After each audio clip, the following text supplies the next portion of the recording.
Welcome to BBC London. I'm Victoria Hollins. Flowers and tributes continue to be placed along the entrance to the school in Wimbledon where a little girl lost her life yesterday. The 8-year-old had been taking part in an end-of-year party when a car crashed into the study prep school. Prayers are being held to remember her this lunchtime. From close to the scene, Thomas McGill has more. Thomas. Yes, Victoria, Christ Church here in West Wimbledon is perhaps one of the closest churches to the school, which lies within its parish about a mile away. And it's back at that school where tributes have been laid. Among the flowers and the many little teddy bears are tributes from parents and children, former pupils and people who just simply wanted to pay their respects to what happened.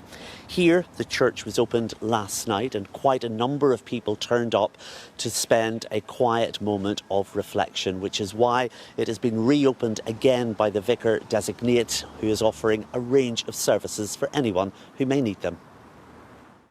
We've opened up our church doors to the community and we've been offering prayers round the clock for the tragic events that have happened and all that are affected.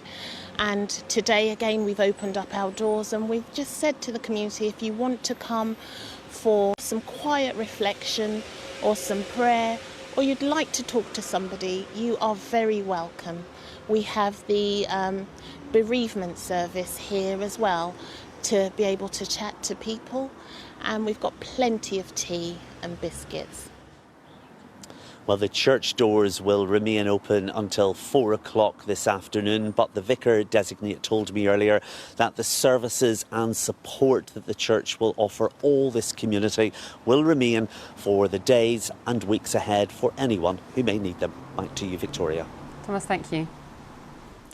A food charity that's been helping to feed thousands of Londoners says it can't meet the growing demand there is in the capital. The Felix project was set up to reduce food waste and prevent hunger, redistributing surplus food to those in need. It was created after the death of 14-year-old Felix Byam-Shaw, who'd been passionate about helping others. Tara Welsh has spoken to his mother, Jane.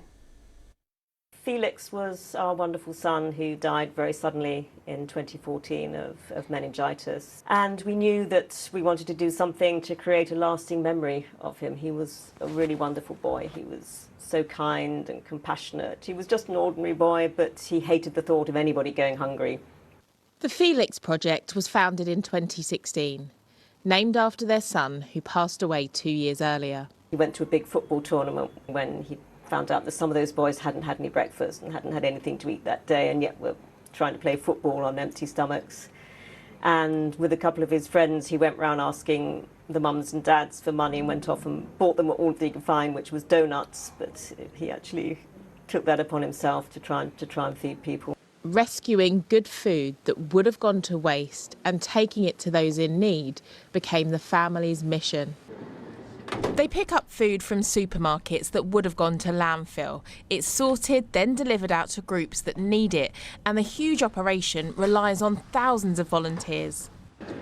Roger drives for the charity regularly.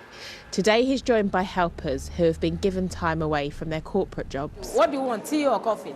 The deliveries provide refreshments and meals to thousands of food banks and community groups like Lawrence's Larder in Kilburn. Today we are making a summer season salad with the butter. Jaswinder is the chef here. He's making lunch for almost 100. Coming here is a godsend, not just for me, for everyone, because they're all more or less in the same boat. And, well, we all know about the cost of living. And the cost of living means the charity faces big challenges, with hundreds of groups on its waiting list. The difference it's already made has been widely recognised, though. We really know that he would have done good things in life, and I suppose we're just trying to fulfil some of his dreams and think about what he might have done in life.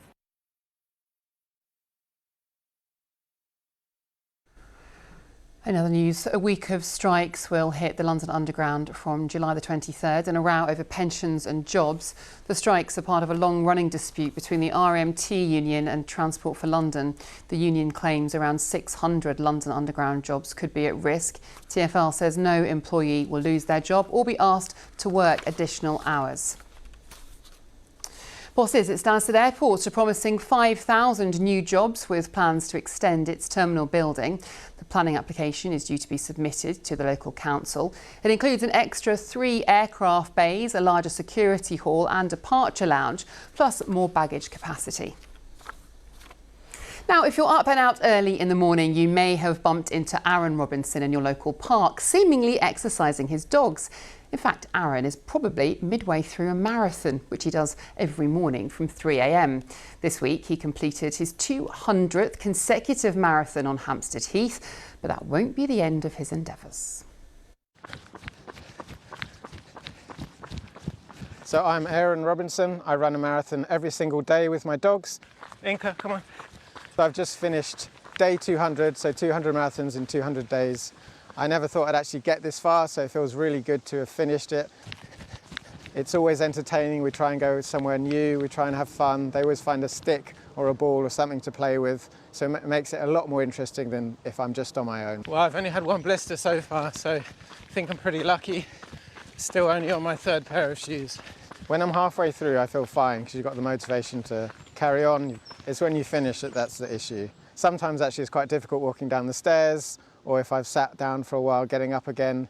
So I do feel like I'm like 80 or 90 years old.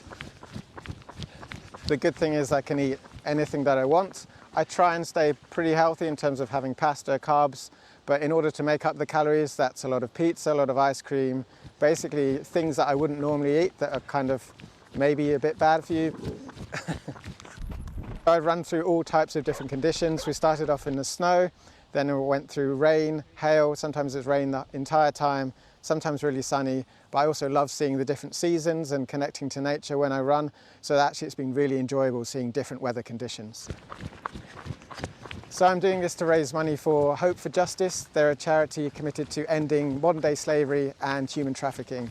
So no matter what pain I'm going through on my run, it's really nothing compared to victims and survivors of modern-day slavery that are literally trapped and can't run away.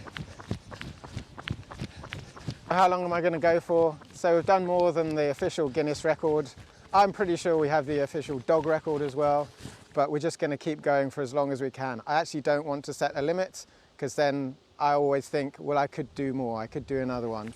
So the goal is just to do as many as we possibly can. Good luck to him. OK, time for a check on the weather with Elizabeth Rizzini, who's at Wimbledon. Lizzie. Hello, thank you, Victoria. Yes, at last the day that every tennis fan has been waiting for this week. It's dry, it's sunny, and it's feeling really very warm here at Wimbledon. The scent of sun cream in the air. Henman Hill, of course, predictably packed out just behind me, and Andy Murray is coming onto centre court after this match has finished again. Now, for the rest of this afternoon, we are set to keep the sunshine. It will stay dry. There's a fairly light southeasterly wind just dragging all that warm, humid air our way, and temperatures are likely to peak at 28 or 29 degrees Celsius. Of course, the UV and the pollen levels today are both high. Now, this evening and overnight, then, it's going to be really quite tricky to sleep, so uncomfortable for sleeping tonight. Temperatures dropping back to around 16, 17 degrees, might even see 18 in central London. It is going to feel really quite uncomfortably warm. And then tomorrow, well, it's looking like we'll see some showers. In fact, there's a Met Office weather warning in force for thunderstorms. That's valid through the afternoon when we're most likely to catch those thunderstorms. There will be some brightness around through the morning. It's still warm, remember, on Saturday with highs of 26 or 27 degrees. But some of these thunderstorms could give us some torrential downpours potentially as we go through the afternoon. It is looking again quite showery and cooler next week. Victoria. Lizzie, thank you. OK, that's it from me. Enjoy your afternoon. Bye-bye.